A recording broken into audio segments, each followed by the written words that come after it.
This is at the Liberty gas station. Like I said, this is just happening right now. It's been confirmed one person has been shot. I am standing just yards away from where Coffee County fire officials are battling a flame coming from one of their warehouses. And now I'm going to show you guys a little bit on the side here. This looks like it might be the source as to why so many families have lost power. As you guys can see, a tree was uprooted from the ground. They're picking up everything from toys to blankets, you name it. First it was the local Piggly Wiggly. Then it moved on to the O'Reilly Auto Parts. People living here in the city of Ashburn say that the city isn't the same like it used to be. And people can properly learn how to dispose of things such as TVs, keyboards, or even phones. This is a really large tree blocking all of the roadway to get over to the other side of the street. Also, people can't even come to their homes. It was at this Dollar Tree's parking lot where 44-year-old Tara Baggs says that she was beaten for standing too close at a checkout line. She says that every time she thinks about the place now, it's a constant reminder of a nightmare. Nobody came to my aid, and I was a customer. APD says it happened a little after 1:30 Monday afternoon. Tara Baggs works at the Hot Dog King off of Pine Ave. She says she was trying to buy a keychain for her keys before work. And I was running late for work and I was breathing a little hard. She says a man in line at the register told her that she was standing too close to him. Individual said that I was breathing down his neck, so I told him, that he should proceed to go to the other line, but I proceeded to move over to the other register. Dollar Tree's manager did not want to appear on camera, but told me that she saw the two argue, but thought it would end once they both left her store. Baggs says the gentleman was outside waiting on her. As I turned around, he proceeded just to beat me repeatedly with his brass knuckles. She said many watched as she was beaten. I asked if anyone tried to intervene and help. The only thing I could do was just try to cover. I was wrapped by the trash can. Only thing I could do was just try to cover up my face the best that I knew, but I could see the brass knuckles.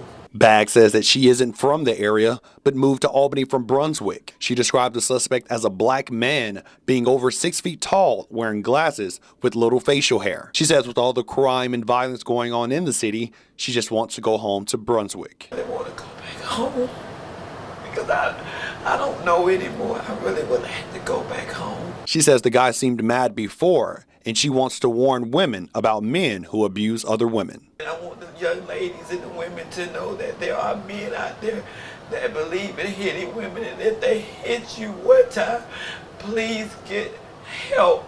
APD is calling the crime a battery. In Albany, Darran Todd, WAOB News 10. The coronavirus has made the city of Albany a hot spot, and African Americans are one of the groups of people more at risk of death due to the virus, according to Coroner Michael Fowler, especially if they have any underlying health issues.